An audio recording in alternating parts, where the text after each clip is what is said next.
jump right into it. Guys, I was watching the game last night as we're recording this, which is Tuesday against the Giants. We had a runner on second. CT3 hits a one-out double. Hanser, the answer, comes up behind him, strikes out.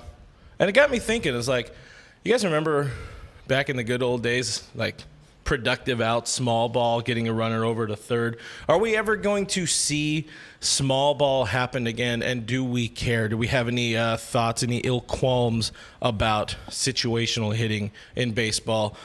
Eric, I want you to lead off. You know, I think we do a bad job of doing a lot of things in black and white. As sports fans, it's either you have to be all small ball all the time or new school all the time. Mm-hmm. And I think there is a mix of both. And you saw the Giants do it last night, which was Tuesday night. Move the runner over, bunt. I think they can do both.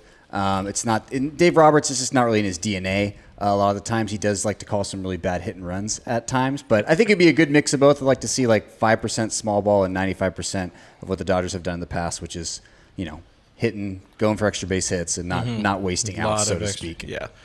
Situational hitting. What are your thoughts? Are we going to see it again? Yeah, I like how you talked about the bad hit and runs. When you got Gavin Lux at the plate and Edwin Rios on first base, I think that's what you call a bad hit and run. I think, though, the way that the world has trended with baseball, obviously the long ball's popular. It gets fans out of their seats. It gets them excited. So naturally, baseball said, we got to kill that. We got to squash that. Get a new ball in there that doesn't fly. I think they described it like hitting a foam ball when they're hitting it. Mm-hmm. Maybe that change brings some things back. The Athletic had an article today talking about them hitters changing their approaches and trying to make it more of a line drive, flat approach, and that can change into small ball again. Maybe we will see bunts start coming back. Maybe we will see base runners trying to steal bases again more often. Maybe we will go back to that era because now the guys who are trying to hit the balls out, Cody's ball yesterday, the pitcher even said, I thought that was 10 rows up.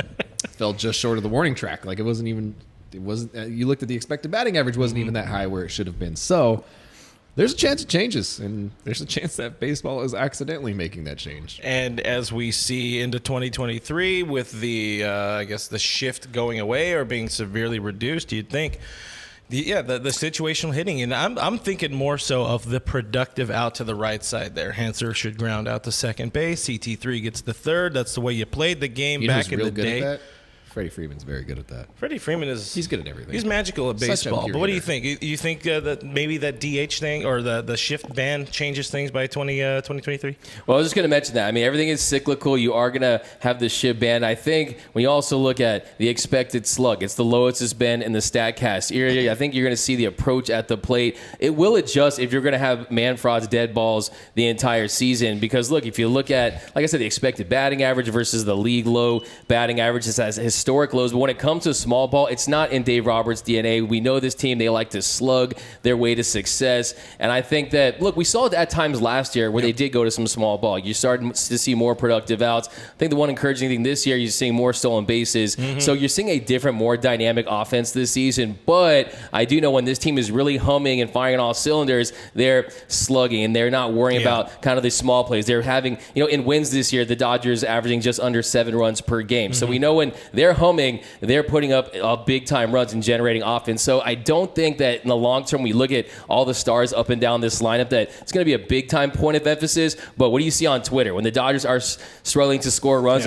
let's bunt guys over, let's put the ball in play, contact is king. So Twitter, post-game show. Yeah, you're going to see a lot of the complaints more about that kind of stuff, the modern game, the way it is. I mean, I don't mind it in that situation still, though. When you see the strikeout, you don't see the ball put in play in some way. You take away an opportunity. And granted, it's CT3 on second base. Yeah. Chances are he's scoring on any base hit, but still, and it would have been 2 outs. But still, you'd like to see that maybe integrated a little bit more. I don't care either way. It's one of those things that popped in my head, and I was like, hey, you know what? I need round table questions. Moving on.